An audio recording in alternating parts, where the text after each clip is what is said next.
Hey everybody, welcome back to the Bristol Dirt Race Review. Hopefully we'll have it up Monday morning, which would be well timed for me because I'm generally not that fast. So, we're just going to go right into it. We'll start with Friday night. Sorry, my apologies. Saturday night, we had the heat races and the Camping World Truck Series race. The heat races just did what they normally do. Produced a little action, a little racing here and there. But overall, nothing crazy happened in them, That being said, I still think the format was broken. It works because there's such a long race on Saturday, it's not that big a deal. But the whole concept of passing points basically means if you start first, you have a little advantage, but you also can't go forward. So if you start last, you have a lot of, potential points in front of you. Or if you start dead last, you're more likely to end up, fifth, sixth, but with 4 passing points and a sixth place or a fifth place finish, you're getting like 9 points, which is just short of somebody who can win their heat from the polls. So it's not the worst thing in the world, but I don't know. I'm not as big a fan on it. So anyway, so that was good. Once you got into the truck race, Ben Rhodes pretty much had the truck to beat. It really showed early in the race. He could just sail it down into a corner where other guys couldn't. We had a couple weird incidents. We had Matt DiBenedetto getting stuck together with Austin Wayne Self, which is the wildest thing I've ever seen. It didn't even look like it was that big a hit or anything. But they got literally stuck together, so that's a new one. Check that off the list. And this is where I have a little gripe, because NASCAR took like 6 or 7 laps before they red flagged it to get them separated. And that really just ended both of those guys' nights. And I don't like to see that. A fluky caution like that, it's like, get them separated, but let's get them back on the lead lap. Because the rest of the night, they were just stuck riding around that many laps down. Like, if you're going to run a dirt race, run a dirt race. We don't need to have a bunch of cars half a dozen lap downs running around, especially for something as silly as that. So get them back on the lead lap. Get them back racing with other people again, because it's silly. It happened a couple times tonight. There's just some weird, silly things that keep that stuff happening. But anyway, throughout the end of the race, Carson Hocevar ends up front. On the final 50 laps, there's a late race yellow, which allowed Ben Rhodes to start 4th behind him. And after that, Ben Rhodes got a huge run, did a nice slide job, and just ran away with it. He was just the fastest one to go. But Ben Rhodes wins all 3 stages, so that was probably really helpful to him. Carson Hocevar ends up 2nd. John Hunter Nemechek, 3rd, which is a lot better than last year where he got wrecked out. 4th, Parker Kligerman, another great run in that car. Parker Kligerman is close to the playoff in the Truck Series, and he's missed 2 of the races. Imagine if that team had enough funding to actually run a full season. They may have a solid enough year to get to the championship round. So, man, Parker Kligerman's a guy that reminds me a lot of like Ross Chastain and these other guys that they deserve a shot in some decent cars and equipment. And they've done, every time they're in good stuff, they run well. Parker ran, I think, an Xfinity race for someone and ran well in that. So, man, it's time for Parker to get a shot. I mean, he just continues to produce. But 5th place was Christian Eckes, 6th was Joey Logano, 7th Chase Elliott, 8th Grant Enfinger, 9th Matt Crafton, and 10th was Zane Smith. 2 Cup guys running down, didn't really dominate the race at any point. They both had, top 10 cars or trucks, and they just kind of stayed in the top 10 there. So, other notables on the day that had issues, Matt DiBenedetto, like I said, getting hooked together, basically ended his night. Him and Austin Wayne Self ended up down a bunch of laps. I think Derek Kraus got caught up in a late wreck, along with Tyler Ankrum had an incident late, so they ended up back there quite a ways. But outside of that, other guys that end up in the top 20 that maybe surprise us, Mike Marlar, he's a good dirt racer, so that's not that surprising. Austin Dillon, 14th, just another Cup guy down there. Colby Howard in 12th. So there's, not a crazy race, honestly. Pretty calm. Now moving along to the Cup race. Once we get into the Cup race that we had, a couple different rain delays, but none of them happened until after halfway, so we were getting close to halfway. Chase Briscoe made a great move on the restart to get the win in stage 2, because Daniel Suarez looked like he was going to have it. Great pit strategy call by the guys over at Trackhouse, they ended up getting both their guys good stage points in stage 2. Now, that being said, I think Chastain fell out of the top 10 right before the end of stage 2, so they didn't get all their stage points. But Daniel Suarez ended up snagging 8 stage points, so that was a decent day for him. In stage 2, Kyle Larson won stage 1. Ty Dillon got second, so that was a great run for him. But then it was Bell, Austin Dillon, Kyle Busch, Bowman, Logano, Reddick, Blaney, and Stenhouse in stage 1, all getting stage points. Stage 2, it was Briscoe winning, then Bell, Suarez, Elliott, Busch, Larson, Logano, McDowell, Blaney, and Reddick. And so, then we got going in stage 3. Everyone had a kind of a weird pit strategy. A lot of the guys pitted at the end of stage 2. Not really sure why, because apparently you could actually make it to the end, as Kyle Busch did, without having to save fuel or tires. So that I have a question mark about, because, I guess, the Briscoe pitted and got back up there, but Bell never got back up there. Elliott never got back up there to that point, and it's like, it seems like it would have made sense for those guys to stay out. We understood why some of those guys had to pit, the Trackhouse bunch and Briscoe, but the other guys, it didn't make sense why they had to pit. So that kind of, I'm not really sure why they pitted. It might have been something with tires maybe, but a lot of those guys that pitted at the end of stage 2, one, with rain on the way, it seems a little silly because they almost could have lost it if the rain had been called. It turns out, apparently they were doing red flag rules, so it wouldn't have mattered, but if they could make it on fuel, boy, it didn't seem like it was worth it because their tire wear was good. But yeah, a bunch of them pitted. A bunch of them did make their way back up there late in this race, but boy, it did take a while. So I'm not really sure because it looked like I think Reddick had stayed out that whole time, as did Kyle Busch, Joey Logano. A bunch of those guys stayed out and got that track position. They never relinquished it. So I don't know. Seems like something Elliott should have done, but could be wrong. But anyway, so going through the final stage, there's guys driving up there. Briscoe was the only one really making major headway. He got back up to second, was racing with Tyler Reddick as they got to these different rain delays that kept happening. I think he got up to fourth by the last rain delay or caution for different incidents. A lot of cautions. There was an incident with Elliott and Cody Ware, which was downright laughable. Not laughable because of the incident, but laughable that Cody Ware said that they had nothing for them, as then Cody Ware proceeded to finish 26th, and Elliott ran back up to 8th. So, I don't know. That whole thing was just bizarre. It was like, I get it. You got dumped. You're not happy. But the fact was you chopped a guy on a straightaway, and he dumped you in the next corner for doing it. And then you saying they got nothing for you? Like, bro, that's not why you got dumped. So, an interesting one. Then I think he got a 1-lap penalty for trying to wreck Chase under yellow. I get that, but at the end of the day, I don't know. I think a 1-lap penalty wasn't severe enough, mostly because he was back on the lead lap in about 2 laps of yellow, or 2 more laps and then another yellow. But look, we can't have guys intentionally trying to crash each other under yellow in the middle of the race. Like 5 laps, whatever. Just put a precedent out there.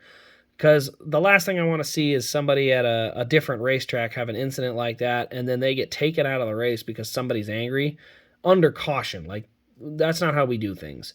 Granted, under green's just as bad, but, Matt Kenseth got parked for 2 weeks for that, so we're going to give a 1-lap penalty for the attempted thing under yellow? Yeah, I don't know. Anyway, outside of that incident, nothing really crazy. A couple of incidents here or there, a couple of crashes. Austin Dillon loses power. All chaos breaks loose around him. Poor Kurt Busch had nothing he could do. Just got swept up into the mess, unfortunately. I think Kurt Busch, if I remember right, ended up finishing lead lap. Wait, where did he finish? Oh, he finished 32nd. So, yeah, he did get knocked out. That's unfortunate. Kurt had a decent run, but then we get into the rain delays and the cautions. Here's what we're going to talk about. So, the only thing I need to touch about on the cautions, and this just drives me nuts, you'd have a single car spin. The 38 at one point got tagged, went around, got it fired up, and kept going, drove right up to the back of the field. And NASCAR took like 8 laps under yellow. Like, what is taking so long? There's no cleanup. The guy's running again. He's going. Nobody's allowed to pit. So let's re-rack it. Like, let's get running here. We're running against the clock. Weather's coming. Like, let's at least have a little urgency. Like, we're trying to get something done here. And they just sat there running under yellow over and over again. I mean, it was constant. And it was all night. It drives me nuts. It was probably my biggest pet peeve of the night, was having NASCAR just dilly-dally under these yellows. There was at one point a caution for a piece of debris on the backstretch from a wreck that had happened like 2 cautions before that, because I saw it come off. It still need to get picked up. I'm fine with that. But when that debris caution came out, they had to take a truck out of pit road, park it, have a guy get out, walk over, pick it up, put it in the back of the truck, get back in the truck, drive the truck around the track, and then go back and park. It's like, dude, just have a crew guy hop over the wall and pick the thing up. If you need to strap a bright light to his head so people see where he's at and they don't hit him, great. But for crying out loud, it's a dirt track. Like, if there's something on the track, run out, pick it up, get back into the infield. Most of the time, there's guys standing in these corners so they can clean it up real quick. And NASCAR's got all these procedures that it's just... I know what they have, some of these procedures, but when you have as many yellows as NASCAR has kind of developed into, we have a lot more yellows than we used to. And when you have all these yellows, it's like there's no urgency to get the race restarted. Stage breaks, I sort of get it. I still don't like it. I think the fact that you spend 10 to 12 laps at Bristol under yellow just for a stage break is ridiculous. Like, the fans paid for a race, give them a race. Stop stopping the race when there's nothing to happen and let the fans enjoy the race.